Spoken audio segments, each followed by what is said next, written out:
Hey everybody, how's it going? Hope you're doing great. Today I'm going to make this yarn that I spun into a hank. And I've got half a dozen pets in here who are accompanying me and purring away. So I don't know, maybe you can hear some of that in the background. But let me talk to you a little bit about this, what I spun. It's from Malabrigo, and it is their product that is called Nube. I'm sure you've probably, if you're a spinner, you've run across this. It's pretty easy to find anywhere where they sell fiber for spinning. Let's see, it's combed top, hand dyed, 100% merino.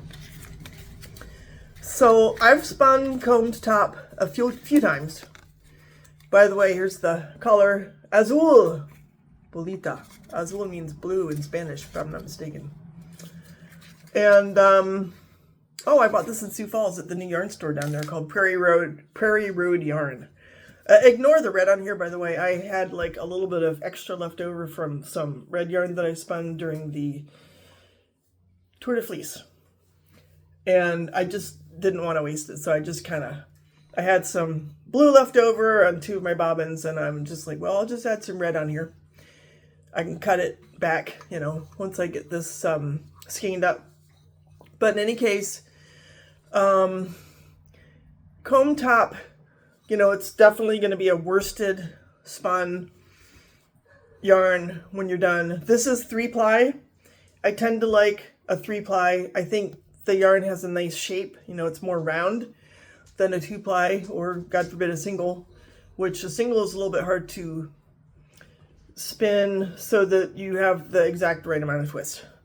So with a 3-ply, I find that I've got 3 strands going, and I ply it back going the other way, and it just seems to balance out, especially once I thwack it. The thwacking, that's the fun part. So in any case, I'm not a huge fan of spinning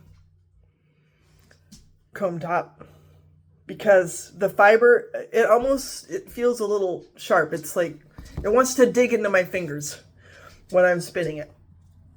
I love the cloud preparations. I like to spin that. I just kind of pull it out like a web, or something that's a little bit more woolen, like a more natural wool that's prepared in less of a industrial way, I guess is what I'm trying to say. So the spin I'm working on now with that Gulf sheep, the Gulf Coast breed, it's just a delight. It's way easier in my hands. So I'm not going to run out and get a whole bunch of comb top and spin it up, although I'm liking the result. I think it looks really nice. So I just use my Lazy Kate. I'll just put my bobbin on there, and here's my nitty nutty. I actually made this because saving money, right? I think I pulled this pole off of it must have been destined for, I don't know, a paint roller or something. It was just lying around. I was like, I'm just gonna cut off a chunk of that, and then I applied little pieces of woodwork to the ends, so it's not like a professional grade nitty nutty. But you know what, it works fine. It didn't cost me a cent. It was just made with stuff that I had kind of lying around.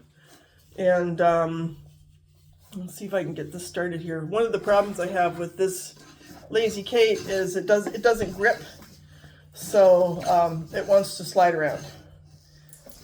And I always get a little confused when I start this out. Gotta get everything going in the right direction, and then once I figure out what I'm doing, I can do it a little bit faster. So I might stick this thing on the floor because it's going to make a lot of racket, and give that a try. But it's a fairly straightforward process. And then once I get it onto the nitty nutty, then I will take it off. Obviously I want to tie up the quadrants of the yarn so that it's not going to be a tangled mess when I go to wash it. And then I tend to let mine soak. There are different schools of thought on how to handle the washing of the wool. I really have to watch what I'm doing here. I get confused when I'm doing this. But I just put a few drops of wool wash. I tend to use warm water. I guess theoretically I figure to the extent that I want to treat the yarn to make it like a little softer, that's going to do more than cold water. So nothing hot, obviously. Just, you know, a little like lukewarm. That's what I tend to do. A lot of times I'll just let it soak for maybe 20 minutes. And then bring it out. No need to rinse. I mean, I usually don't rinse it. And then I get a bath towel out and I lay that on a flat surface and I wrap the skein or hank up into the towel, and then I put the whole rolled up towel on the floor and I just stand on it. And that presses out the better part of the moisture.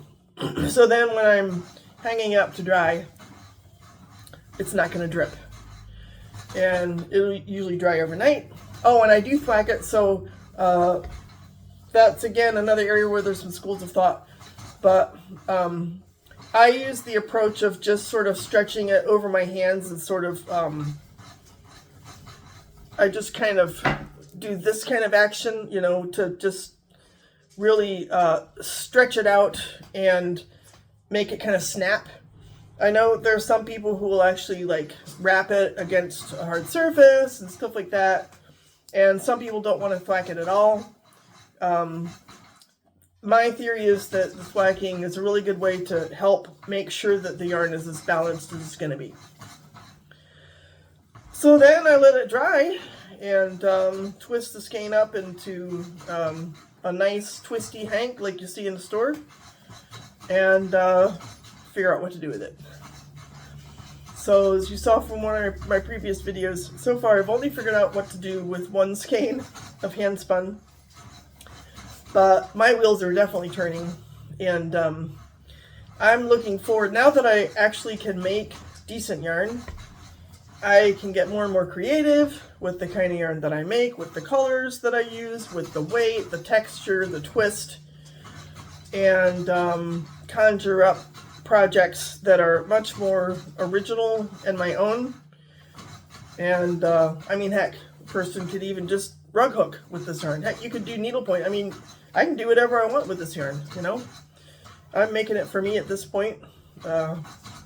It's a hobby, and it's a very fun one. And I like how it puts me in touch with history, as far as people who depended on this craft for survival, to make clothes, but maybe they also just depended on this craft for a way to keep sane or money. So yeah, this is what it's looking like so far. And now we're getting to the blue part as opposed to the mixed part. So I'm going to keep going here, and I'll probably do a short to let you all know how the finished yarn turned out. And if you have any advice, well, there's Paris. Hey, Paris. If you have any advice for best way to go about skeining up hand spun, I'd love to hear it, or maybe share some stories with us on how you go about it. And I'll see you on the other side. So y'all take care. Bye.